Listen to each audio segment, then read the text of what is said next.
The Red-Headed League by Sir Arthur Conan Doyle. Chapter 3. After the violin concert, Sherlock Holmes told Dr. Watson that he had to see someone before he went home.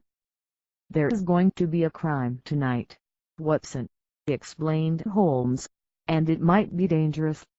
Meet me at 221B Baker Street at 10 o'clock. Dr. Watson arrived at Baker Street that evening. Holmes was talking to Peter Jones, the most important policeman in London, and a man called Mr. Merryweather.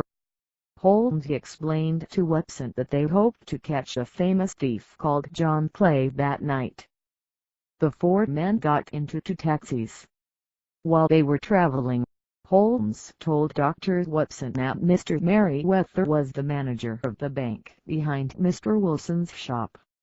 The taxis were taking them to Mr. Merryweather's bank. When they arrived, Mr. Merryweather took them into the bank and down into the cellar.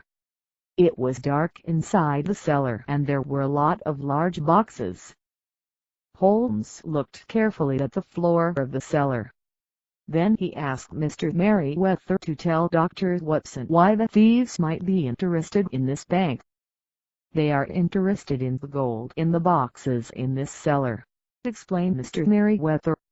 "It is unusual to have so much gold in one bank and we have been worried. We wanted to move it." Holmes explained that the thieves were going to come into the cellar under the ground from Mr. Wilson's shop. Now, there were 3 policemen waiting outside Mr. Wilson's shop. Holmes and the 3 men were waiting inside the cellar. The thieves wouldn't be able to escape. Holmes turned out the light and the 4 men waited for the thieves to arrive. After about an hour, the men saw something.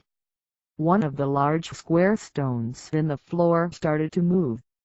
Suddenly, they saw a hand. The hand slowly moved the stone up and to the right. Then a young man climbed out of the hole and into the cellar.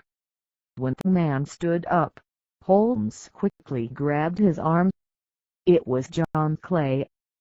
"John Clay, your red-headed idea was a good one, but we've caught you," said Holmes.